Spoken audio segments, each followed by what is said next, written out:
I see in the realm of the spirit, I see Nigerian government begin to beg for an Igbo man to take over the power.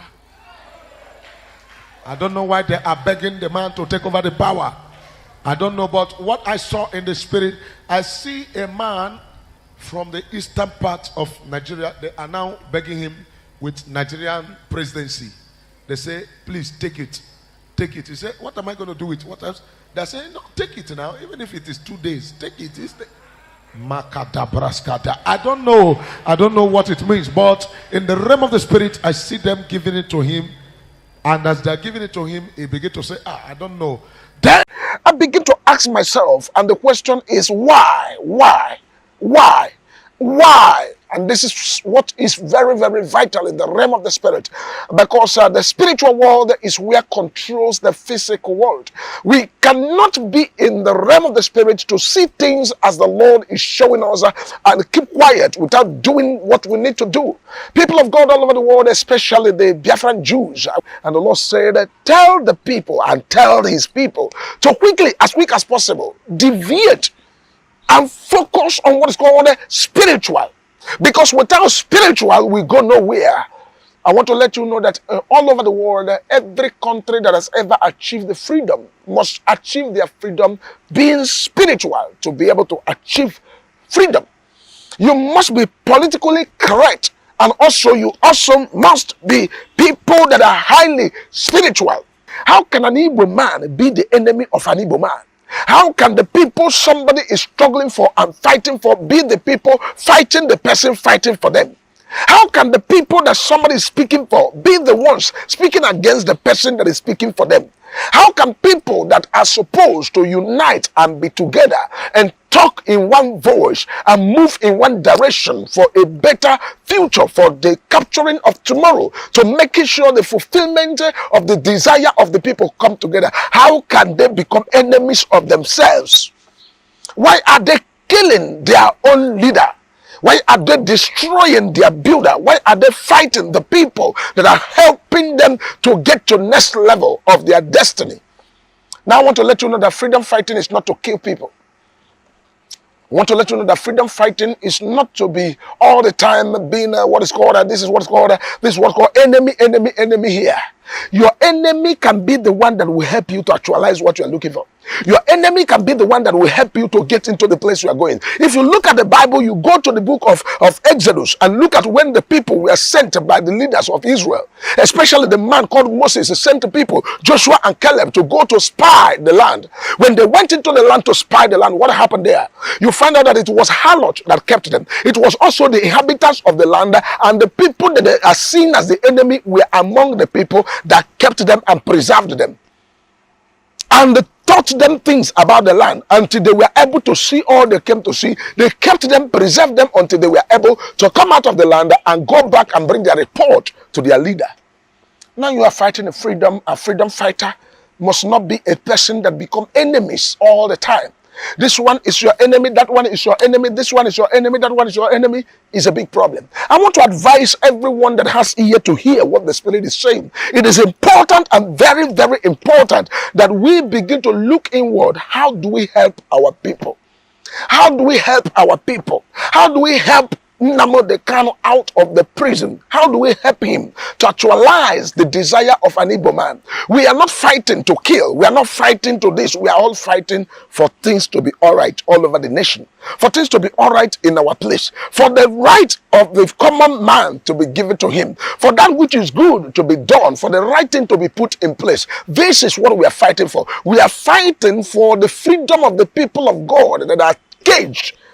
The people of God that are caged in a contraction and caged and tied up, not allowing them to serve their God the way they want to serve their God, not allowing them to lead their God and bring a revolution that will change the world, that will make the world to know that God is real and God is in heaven and God is also on earth.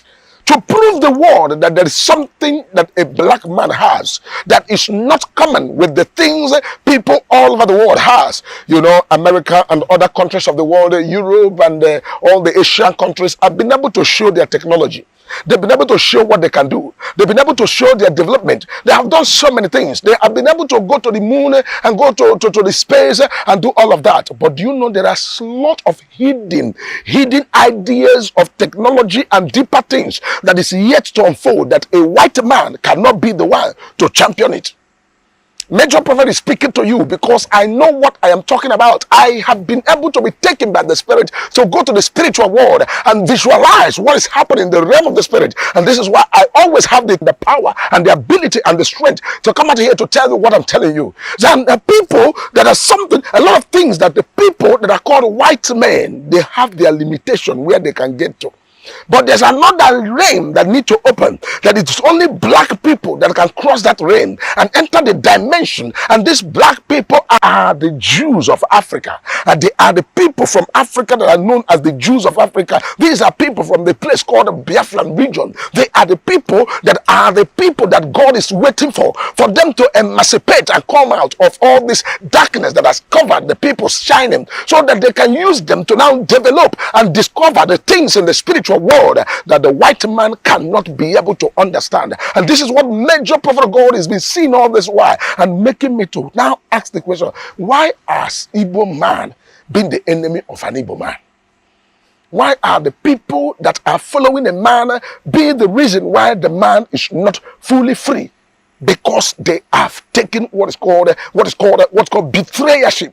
Because they have sided and go the other way around. They are busy fighting themselves and sending, this one send a strong word of curse, this one will send the word of attack, this one send the word of attack, and leaving the real deal. I want you to know that the focus of every Igbo man is right now on Nnamdi Kanu. I want you to know that every focus of all the Biafran people, their focus should be Nnamdi Kanu. That is standing there as a point of contact to now negotiate the best for their people. Negotiate how we can stay in this country. Negotiate the right way to go. Negotiate the peace of our people. Negotiate the best for our people. Negotiate how we can rule our destiny. Remember a songwriter, somebody wrote a song and said, "Destiny, I wanna rule my destiny. Destiny, I wanna rule my destiny. I wanna rule my destiny. Destiny, I wanna rule my destiny." Somebody wants to rule his own destiny. But it's quite unfortunate that when I look at the numbers, I begin to ask, I say, why are people now being the problem of their persons? With the problem of their people? Why? Why fighting here and there?